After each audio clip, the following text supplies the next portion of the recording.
Schön, dass ihr vorbeischaut. Heute geht es um schnelle Objekte in unserem Sonnensystem, die unserer Erde gefährlich werden könnten, zum Beispiel Asteroiden. Ich werde mal einen Vergleich aufstellen, wie schnell ist denn der schnellste Asteroid und was kann man sich denn darunter vorstellen. Viel Spaß!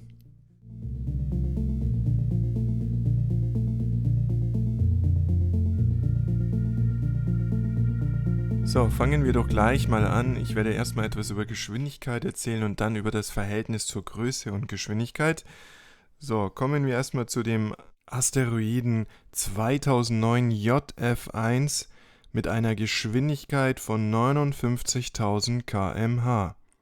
Er hat ein Gewicht von 2,8 Millionen Kilogramm umgerechnet, 2800 Tonnen und hat einen Durchmesser von 130 Metern.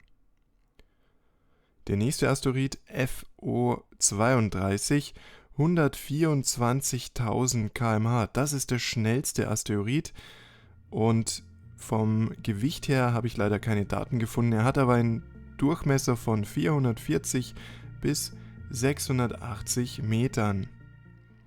Dann der Asteroid Bennu, 500 Meter Durchmesser, 62 Millionen Tonnen und mit einer Geschwindigkeit von 100.000 km/h auch sehr schnell. Wichtig ist natürlich auch die Zusammensetzung und daraus resultiert dann eben auch die Schwere. Der Asteroid Bennu mit 62 Millionen Tonnen, das ist natürlich schon eine riesige Hausnummer. Kommen wir aber jetzt nochmal zurück zu dem schnellsten Asteroiden FO oder F032 mit 124.000 km/h. Zum Vergleich, ein Auto hat 250 km/h, das Flugzeug fliegt mit 1000 Kilometern pro Stunde und eine menschengemachte Rakete fliegt mit circa 25.000 km/h, immer noch viel weniger als der schnellste Asteroid. Der schnellste Asteroid FO32, 124.000 km/h, das ist unglaublich. Gehen wir doch einfach in unser Sonnensystem zum Jupiter-Planeten.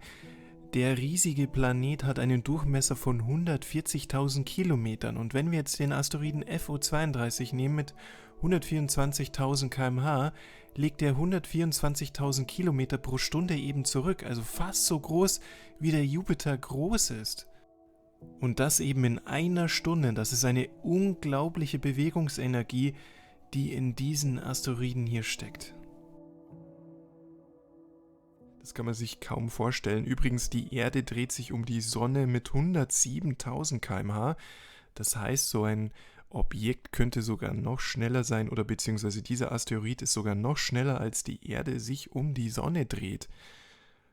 Und unser Sonnensystem bewegt sich mit einer Geschwindigkeit von 800.000 km/h durch den Weltraum beziehungsweise das Sonnensystem dreht sich um den Mittelpunkt der Galaxie unserer Milchstraße. Das einfach nur mal als Vergleich. Übrigens, andere Quellen sprechen von ungefähr 900.000 km/h, dass unser Sonnensystem sich durch den Weltraum bewegt. Das ist wirklich eine wahnsinnige Geschwindigkeit, ist ungefähr 9-mal schneller als der Asteroid.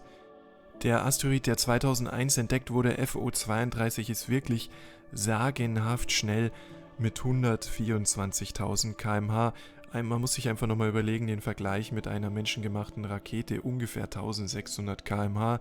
Da kann die natürlich überhaupt nicht mithalten. Ein Raumschiff bzw. Shuttle mit ca. 28.000 km/h kann da auch nicht mithalten.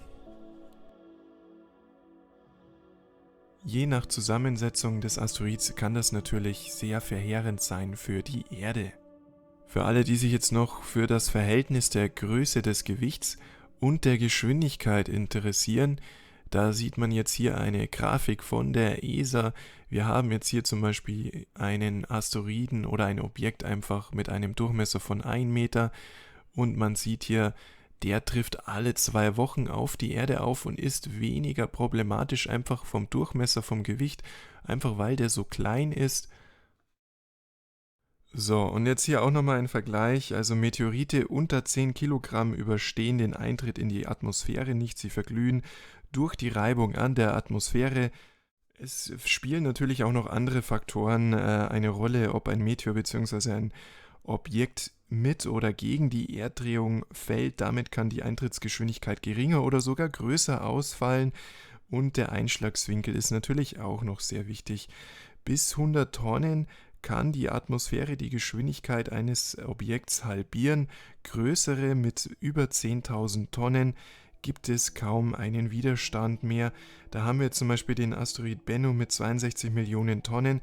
Da gibt es keinen Widerstand eigentlich mehr, keinen merkbaren wahrscheinlich, zumindest laut den Quellen.